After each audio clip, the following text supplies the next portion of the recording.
Hai, Caleb One. Apa kabarnya? Teacher harap semuanya dalam kondisi yang sehat dan tetap semangat. Sebelum kita memulai pembelajaran kita untuk hari yang indah ini, terlebih dahulu mari kita berdoa. Doa di dalam hati masing-masing kita mulai.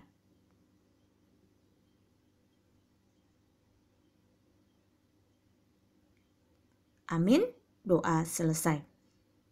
Oke, selanjutnya materi pembelajaran kita adalah tentang lensa cekung. Sebelumnya kita sudah belajar tentang lensa cembung. Ya, lensa cembung dan lensa cekung itu memiliki perbedaan. Salah satu perbedaannya adalah bentuknya. Untuk lensa cembung, bentuknya di tengah-tengah lebih besar atau lebih tebal. Sedangkan untuk lensa cekung di tengah-tengah lebih tipis. Nah, perbedaan kedua untuk lensa cembung, dia fokus ataupun jari-jari kelingkungannya bernilai positif. Sedangkan untuk lensa cekung, jari-jari kelingkungannya atau fokusnya bersifat negatif. Nah, perbedaan selanjutnya, untuk lensa cembung, dia bersifat mengumpulkan cahaya atau kita kenal konvergen. Sedangkan untuk lensa cekung, dia bersifat menyebarkan cahaya atau bersifat divergen. Walaupun seperti itu, dia juga memiliki persamaan. Nanti kamu bisa lihat persamaan dari lensa cembung dan lensa cekung ketika mempelajarinya lebih lanjut. Oke, perhatikan gambar berikut. Ya, pada gambar ini terlihat pembentukan bayangan dari lensa cekung. Nah, perlu teacher ingatkan bahwa untuk lensa cembung dan lensa cekung memiliki perbedaan antara f1 dan f2. Nah, ketika mempelajari lensa cembung, f1-nya ada di sebelah kanan ini, sedangkan f2-nya berada di sebelah kiri ini. Nah, sekarang kita perhatikan. Justru untuk lensa cekung, f2-nya yang ada di kanan, sedangkan f1-nya ada di kiri. Jadi untuk f1 dan f2 letak pada lensa cekung dan lensa cembung berbeda. Sampai di sini paham? Oke, selanjutnya dari pembentukan bayangan ini kita bisa perhatikan bahwa ada dua sinar istimewa yang digunakan di dalam pembentukan bayangan. Pertama, lihat.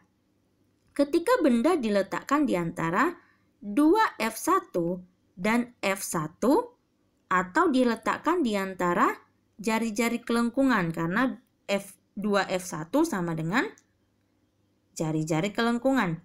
Ketika diletakkan, maka bagaimana bayangan yang terbentuk? Maka di sini sinar istimewa yang digunakan adalah sinar yang pertama. Apa itu sinar yang pertama?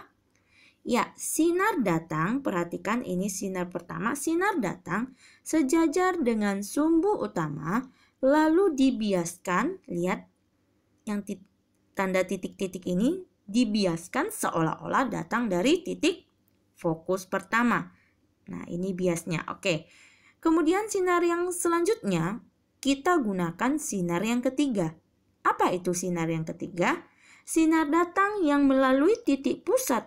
Nah, ini titik pusatnya. Jadi sinar datang melalui titik pusat akan diteruskan.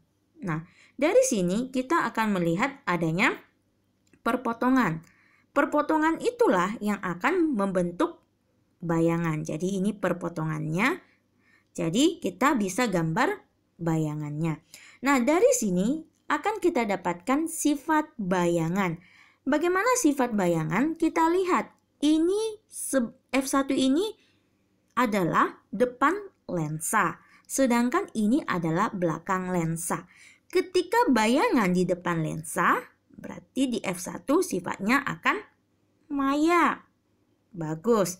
Dan maya ini kalau di soal kita mau tentukan dia maya atau nyata itu dari tandanya. Ketika jarak bayangan negatif, maka pasti dia maya. Sedangkan ketika positif itu pasti nyata. Kalau dari gambar kita perhatikan ketika di depan lensa, ini di depan, maka dia maya. Ketika di belakang, maka dia nyata. Bagus sekali. Nah, seperti yang sudah kita pelajari pada lensa cembung, ketika maya pasangannya akan selalu tegak. Nah, kalau tidak percaya lihat ini gambar. Ketika dia maya, pasangannya adalah tegak. Oke, bagus. Nah, selanjutnya tegak ya. Kita akan lihat sifat terakhir adalah diperkecil atau diperbesar untuk bayangannya. Kita bisa bandingkan.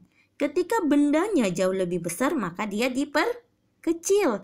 Ketika bendanya jauh lebih kecil, maka dia diperbesar. Sampai di sini paham? Oke, bagus sekali. Teacher harap kalian paham.